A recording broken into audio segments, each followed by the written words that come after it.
Hello, assalamu alaikum everyone. I'm back with another video. If you haven't subscribed to our channel, please subscribe to our channel and look forward for some good material on this channel. And today we are going to talk about features of the Constitution of Jammu and Kashmir. Although it's a rough look, but we will be able to cover all the highlights of the Constitution of Jammu and Kashmir, hopefully. So let us first start with the historical aspect of Constitution of Jammu and Kashmir.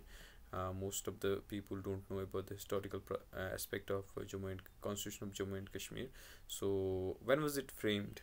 Uh, in September 1951, the Constituent Assembly of the Jammu and Kashmir was elected by the people of the state on the basis of adult franchise to prepare the Constitution of Jammu and Kashmir. So it was, a legal Constituent Assembly. Then Constituent Assembly met for the first time on 31st of October 1951, and it took roughly 5 years to complete the task. The Constitution of Jammu and Kashmir was adopted on the date of 19th November 1957, and as we all know that it came into force on 26th of January 1957. Okay, this is the historical aspect of Constitution of Jammu and Kashmir. Let us see now the main features of the Constitution of Jammu and Kashmir. The Constitution of Jammu and Kashmir declares that state of Jammu and Kashmir is an integral part of India. See, this is very important, and you need to know about this aspect of Constitution of Jammu and Kashmir. It declares that state of Jammu and Kashmir is an integral part of India, and it's the article. It's part second of the Jammu and Kashmir Constitution that declares that it's an integral part of India. And second, it provides justice, freedom, equality, and fraternity to the people of state. As Constitution of India has a preamble, so does Constitution of Jammu and Kashmir, and there are provisions for parts of justice, freedom, equality, and fraternity in the Constitution of Jammu and Kashmir.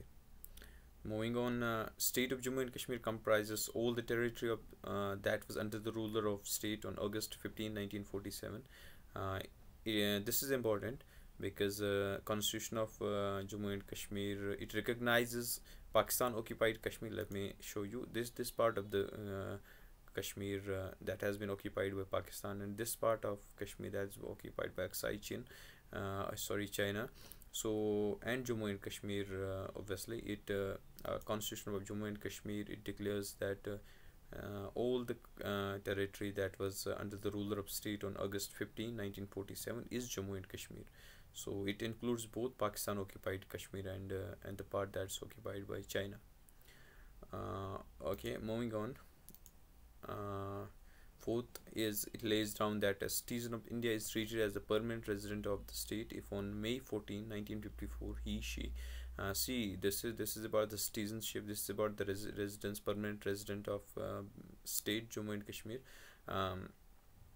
If anyone lawfully owns the property in the state, and it's in concurrence in accordance with the date May 14, 1954. If on that date or before that date, May 14, 1954, if anyone lawfully owns the property in the state, he is considered to be the permanent resident of the state. Or second provision is, has been living in the state for 10 years prior to the May 14, 1954. So he has been living in state of Jammu and Kashmir prior to 14 May 1954, 10 years prior to that date, then he is the permanent resident of state.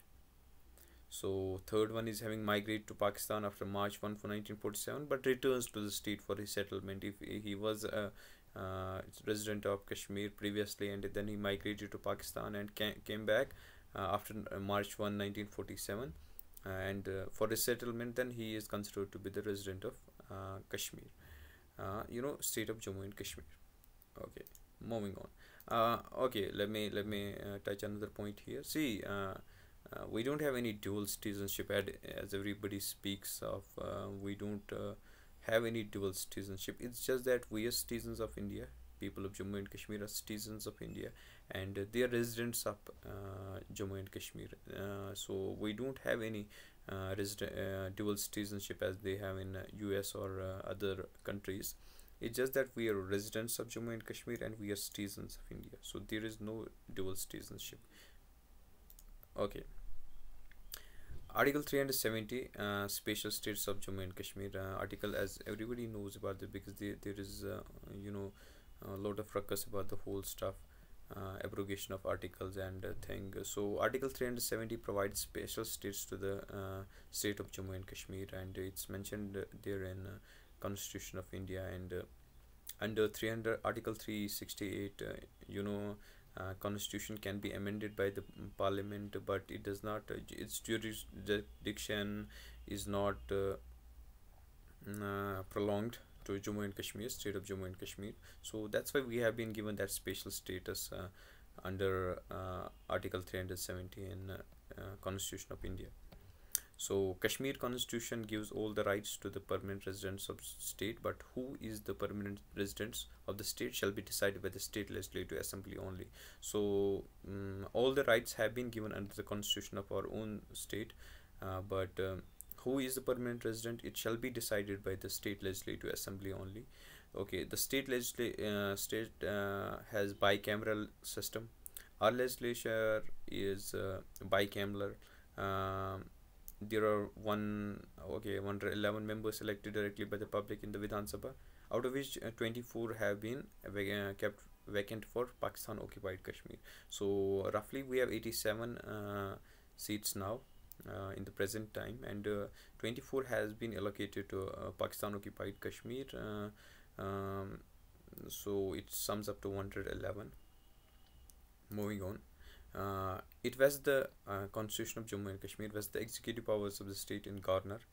Okay, so the executive head of the state is governor, appointed by the president of India for the period of 5 years.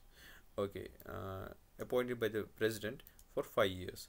So under the original constitution of state of Jammu and Kashmir, the chief of the state was Sadre Riyasat. It was a president, and it was known by the name Sadre Riyasat, and chief of the government was Wazir Azam. Wazir Azam was the chief of the government, and chief of the state was Sadre Riyasat. In the year 1965, they were nominated as governors and chief ministers respectively. Okay, it was changed in the year 1965, and then it came up to governor and chief minister respectively. Moving on. Constitution of Jammu and Kashmir established a high court consisting of chief justice and 2 or more other judges.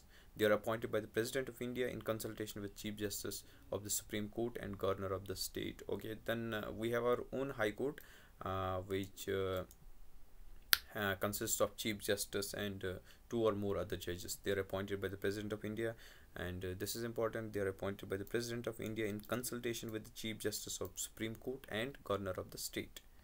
Since 1964, the president rule has been introduced in the state. It was not there until 1964. Earlier, in the situation of failure of state administration, only governor's rule used to impose here. We had, as I told you, there was the provision of chief of the state was Sadr Riyas, and chief of the government was Wazir Azam, and then it was changed in 1965. Okay, so since 1964, president rule has been introduced in the state. It was not there until 1964. Moving on. Urdu will be the official language of state, whereas English can be can be used for the official work. Urdu is our official language. It's an it's not a native language, but Urdu is our official language, and the provision for English language has been added there. It can also be used for the official work. So this is the provision in Constitution of Jammu and Kashmir. It lays down the procedure for its amendment. It can be amended by a bill passed in each house of the state legislature by a majority of 2/3 of the total membership of that house. Okay, the procedure for amendment is given here. It can be amended. Constitution of Jammu and Kashmir can be amended by a bill passed by both houses of the state legislature by majority of 2/3 of the total membership of that house. So So this is important, and you should remember these facts about Constitution of Jammu and Kashmir, because these are the highlights of Constitution of Jammu and Kashmir. Okay, who holds the power, Constitution of Jammu and Kashmir or India? So on the basis of above points, whatever we discussed, it can be said that there are two types of constitutionality in the state of Jammu and Kashmir. At one hand, the Constitution of India is applicable in the whole state, while on the other hand, Constitution of Jammu and Kashmir also holds its significance on so many matters.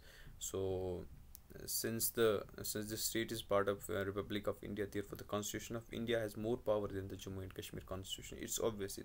There is nothing appealing about it. It's obvious that Constitution of India is more powerful than the Constitution of Jammu and Kashmir.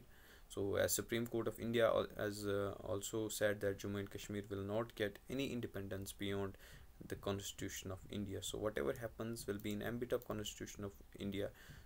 Beyond that, nothing can be done. So this was all about Constitution of Jammu and Kashmir. I hope you got some information from this video, and you were enlightened.